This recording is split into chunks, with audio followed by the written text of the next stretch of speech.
Yes guys, how's it going? Welcome back to your Premier League predictions, the series where we try and predict the upcoming Premier League football. This week is game week 5 and it is midweek games. It is tonight Tuesday, tomorrow Wednesday and the day after Thursday. So we do not have long to get our predictions in down in the comments. But first, those were my predictions up there for game week 4. It was a tough week. It was another tough week. I can tell you what, nobody got that Liverpool were going to beat Bournemouth 9-0. But you guys still did better than me. Thank you to everyone who got their predictions down in the comments. I'll put a load on screen now. And for everyone who got involved in our online league, I'll put the link in the description if you want to get involved. This week's winner was Lewis Smith, who won the Golden Cap for game week 4 and actually smashed it. Well done to you, was quite a few points clear in that one. So as I say, get involved down in the description, the link for the online league, or comments down below for all of your predictions for game week 5. And if you do like prediction videos, be sure to subscribe. We do this every week for every game week of Premier League football. And as always, we will go through all of the games for game week 5 together now. Right then, to start things off, tonight on the Tuesday at 7:30, we have got Crystal Palace taking on Brentford. Palace have won 1, drawn 1 and lost 2 of their opening fixtures and lost 4-2 against Manchester City at the weekend. Despite being 2-0 up, they were winning 2-0, but Haaland gets a hat-trick and the next thing you know, they've lost 4-2. But they gave it a good go. The big one for them is, will they have Zaha back in time for Brentford tonight? They are going to be running a late fitness test on him, and it will definitely make a difference for them going into this game. Brentford have won 1, lost 1 and drawn 2, so they are sat just 2 places ahead of Palace in the league at the moment. They drew 1-1 with Everton at the weekend. To be honest, it was a very close game. It was pretty end-to-end, and it was quite an exciting one. Pickford made a lot of saves. I think it was Tony hit the post, and then one of the other players missed a complete sitter. They could have had more, to be honest, and Brentford looked decent, but as I say, I thought Crystal Palace, despite losing 4-2, actually did alright. I think they tired towards the end of the game, and Man City came back into it. I've actually backed Palace to win this one 2-1, but they're at home. Zaha will be a big question mark over that scoreline. I think if he's back, it will really help them in this one. If he's not, it could well be closer. Again, tonight at 7:30, we have got Fulham taking on Brighton. So Fulham, a promoted side, have won 1, drawn 2, lost 1. So not a bad start to a promoted season. They did lose against Arsenal at the weekend, and it was quite a tough loss, to be honest. 2-1 in the end. Mitro got his 100th goal for Fulham through a Gabriel mistake, and then who goes and wins the game for them in the last second?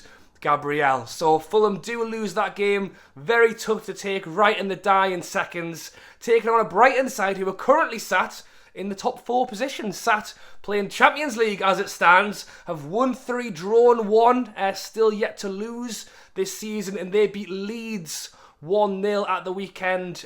Played lovely football, and Gross at the moment is just unstoppable for them and got himself a great goal as well. So Fulham are at home.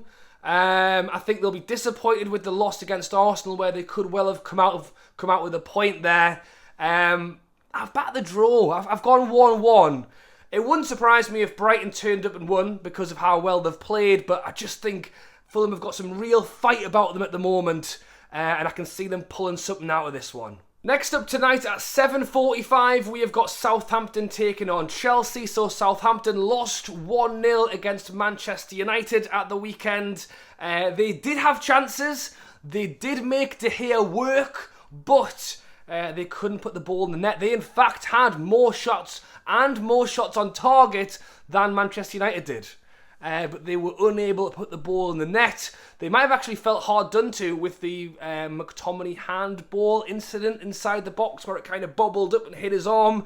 I can see why it wasn't given, but I could also see some disappointed Southampton fans for not getting a penalty in that one. And I don't think it's going to get much easier taking on Chelsea tonight.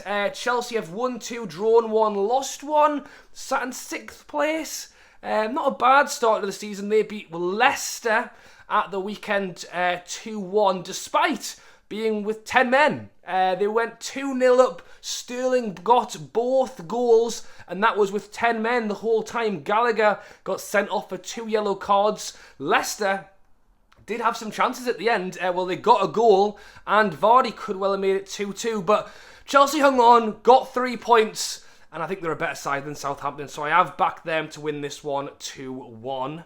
And the final game on tonight, on the Tuesday, 8 o'clock, we have got Leeds taking on Everton. So Leeds, despite losing against Brighton at the weekend, are still sat in 5th place. 1-2, drawn 1, lost 1. And as I say, although they did lose 1-0 against Brighton, they actually had more possession in that game. But I would still say that Brighton were the better side, but I've had a very positive start to the season. Jesse March is full of confidence in this side, and despite losing a couple of key players in the summer, have started the season really well, taking on an Everton side who haven't started the season well, still yet to win a game, sat down in 18th place, 2 draws, 2 losses. Gordon got a goal in their 1-1 draw against Brentford, and it's still all going through him. It's all Gordon. He is their one and only chance at the minute, it seems, to actually put the ball in the net, and he's still being linked to Chelsea. Now, that seems to have gone a little bit flat now, so I'm not sure what's happening there. But some positives for Everton. Calvert-Lewin is set to be back in training for them this week, which would make a massive difference coming into that side. Pickford did make a lot of saves against Brentford, so a good goal is always going to help. But the marking for the Gillette goal, the Brentford player, was useless. you think, when it's that tight at the moment and when points matter so much, they would be a little bit more switched on. They gave away a goal there. And as I say, Leeds are the team who have really been rocking, so I've backed them to win it. I've gone 3-1 Leeds.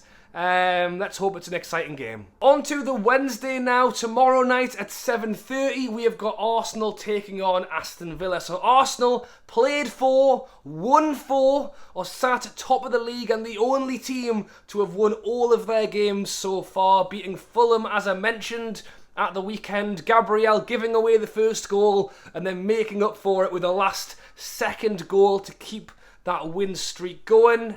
Taking on an Aston Villa side who have not started well. 15th place, have won 1, lost 3, lost against West Ham 1-0 at the weekend. For me, West Ham were the better side.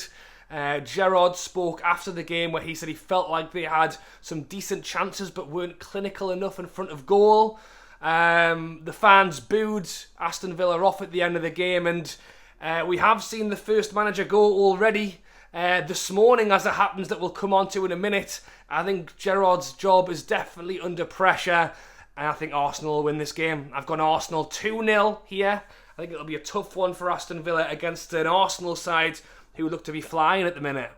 Again, tomorrow, Wednesday at 7:30, we have got Bournemouth taking on Wolves. So the big news this morning is that Scott Parker has lost his job as Bournemouth manager, the first manager to go. And let me know if I'm wrong, but is that harsh? They have just lost 9-0 against Liverpool, and no doubt that is an embarrassment for the team, for Scott Parker himself, for the players. But it's Liverpool. Liverpool are a very, very good side. Bournemouth are promoted and have won 1 and lost 3 of their opening 4 games. That's 1 win more than I thought they would have at this point in the season. But the Premier League moves very quickly, and if they don't fix something soon, they could be onto a tough one. And it was going to be a tough season anyway. They don't want to start getting dropped down there. But they are playing a Wolves side this weekend, who are another team still yet to win, have drawn 2, lost 2. I'm pretty sure they've not won a Premier League game in 10 now. because they finished the season so badly as well. Drew 1-1 against Newcastle. May have felt slightly hard done to as St. Maximin scored a last-second goal, but I think the draw was pretty fair. For Wolves, Jimenez is back. That's the big one. They've got their striker again. He scored at the weekend, but it was given offside. And I've gone 0-0. I actually did these predictions before Scott Parker got sacked this morning. Whether that makes a difference or not, I don't really know. Could Bournemouth have a bit of a bounce at home against a Wolves side who still haven't won? Or can Wolves take advantage of a team who have just lost 9-0? Or will it be 0-0? Next up again, tomorrow, 7:30, we have got Man City taking on Nottingham Forest. So Man City sitting in second, are still undefeated with 3 wins and 1 draw. And as I mentioned, beat Crystal Palace 4-2 at the weekend. 2-0 down against a Palace side who actually have a very good record against Manchester City. So I've no doubt Pep was getting a little bit worried when it was 2-0, but when you've got players like Haaland who can go ahead and score a hat-trick, what have you got to worry about? And Edison, maybe got a little bit lucky actually, with Edison who rolled the ball out to a Palace player who scored and then it got disallowed. Palace could have been 3-0 up. I think they were very lucky to get away with that one. Would that have made a difference, seeing as they scored 4? Maybe not. But taking on a Nottingham Forest side who did lose to Spurs at the weekend 2-0, but were good. They looked good. They had a lot of the ball. They pressed forward very well. If they'd taken some of their chances, then maybe they could have come out of that game with something. You could, however, say that they kind of played into Spurs' hands a little bit, because Spurs sit back, and then burst forward with Son, Kane, Kulusevski. Nottingham Forest kind of gave them that a little bit. But with 18 new signings, maybe they could be on for a decent season. However, they're playing Man City, so I've got to back them. So I've gone 3-1 Manchester City, but hopefully another good game. Again, tomorrow on the Wednesday, but at 7:45, we have got West Ham taking on Spurs. So West Ham got their first win of the season, beating Aston Villa 1-0. So that's 1 win and 3 losses to start the season for West Ham. If I'm not mistaken, is the worst start they've had in 51 years after losing their first 3 games. So it's not great. But they did get the win. And they have now just brought in the £60 million player, Lucas Paqueta, to add to Scamacca, to Cornet. I think it's over 150 million spent this summer now. David Moyes has now got to get these players clicking and getting a few more points on the board. I think they were the better team against Aston Villa that I've spoken about already. Slightly lucky with the goal that deflected over, got a little bit of a touch up and dropped into the back of the net, but I would say with a better team, deserved the win. Now taking on a Spurs side who are sat in 3rd place. They are undefeated so far this season with 3 wins, 1 draw, and they beat Nottingham Forest 2-0, which I've already spoken about. Kane got his goal, then missed a penalty. I think the first penalties missed in 21 penalties, so you didn't expect him to miss, and then he got himself a goal right at the end where Nottingham Forest had looked like they'd given up because he wasn't even marked. Harry Kane stood unmarked in the 6-yard box. You'd think someone might turn around and go, maybe someone should stand next to him. But Kane puts it in, gets himself 2. And I have backed Spurs. Yeah, I've gone 2-1. Can West Ham build on the confidence from that win? Can Paqueta come in and make a difference? It'll be interesting to see. But I think Spurs are really firing at the minute. And when you look at Liverpool not having a great start, Chelsea not the greatest of starts, it will be really interesting to see if Spurs can, how far can they go this season. So I have backed them. We'll see what happens. And the final game tomorrow night on the Wednesday at 8 o'clock, we have got Liverpool taking on Newcastle. So Liverpool sat in 9th place after their first 4 games. Got their first win of the season, which is something else I wouldn't expect to be saying at this point. They have won 1, lost 1, drawn 2, but they did win 9-0 against Bournemouth. That is matching the record of highest wins, 9-0, alongside I think 3 other games. No one is yet to win 10-0 in the Premier League. And here's me with Salah in my team as captain in my fantasy league. and he got nothing. He didn't get a goal, he didn't get an assist. If you had to put a bet on how many goals Salah would get in a 9-0 win, you would expect it to be at least 2 or 3 or 4. Salah letting me down. But they got the win. No doubt they've got a bit of confidence back. I think they had to do something big after the loss against Manchester United. And Firmino looked good. Looked really good. Considering they've brought in Núñez, you could see that they're all fighting for that spot on the side, which is good to see for Liverpool fans. Taking on a Newcastle side who are currently sat in 7th, or undefeated, have 1 win, 3 draws, and drew against Wolves at the weekend, as I mentioned. It was a pretty close game. I think Newcastle did have a better of it in the second half, and obviously St. Max got a last-minute goal to take the point home to Newcastle, but if anyone was going to win at the end, I think it could have been Newcastle. However, now going to Liverpool midweek, I think it's going to be tough. And to make it even worse, Callum Wilson, star striker, is injured. Bruno Guimaraes, star midfielder, is injured. Saint Maximin, star winger, is injured.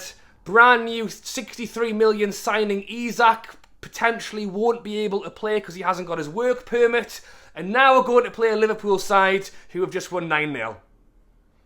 I think it might be a little bit tough, this one. My heart of a Newcastle fan is saying that we'll go there and maybe we have a very good defence. Trippier, Botman, Shaw, Target, Pope. It's a good defence. So I'm hoping, I don't think it'll be 9-0. I think we've got a shot. But I think they are still the better side. I'm going to go 2-1 Liverpool. I can't win really with these ones because if I back the other side, then I'm not backing my own team. And if I do back Newcastle, I get told that I'm being biased. So there is no winning. I'm going to back Liverpool for what it is. They are the favourites. I think they're still the better side on paper. Hopefully I'm wrong.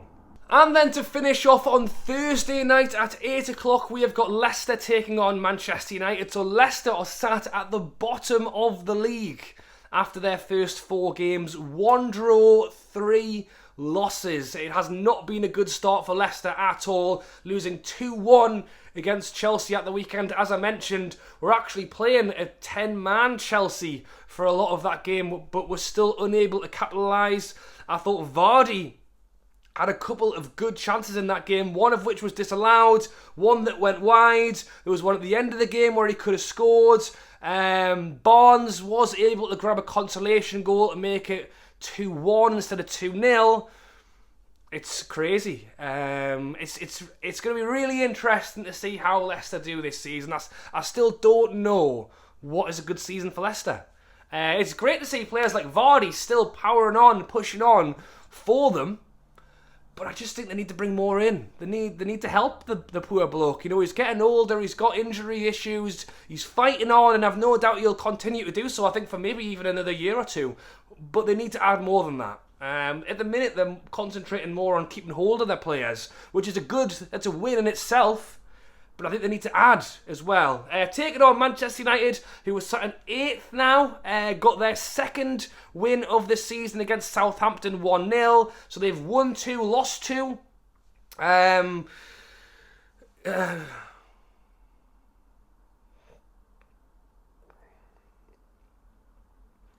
I mentioned it earlier that Southampton, I think, had more shots on target, but Manchester United scored the goal when it mattered. It was a great ball from the right-hand side from Dalot to Bruno Fernandes, arriving late on the volley, Bosch, and it's 1-0. And after losing their first 2 games, Ten Hag made some big decisions to drop Maguire, to drop Ronaldo, bring in a few of the youngsters, and they've won the 2 games after that. So can Leicester turn things around? At home, you know, it's similar to how Manchester United turned their season around at Liverpool. Can Leicester turn their season around against Manchester United?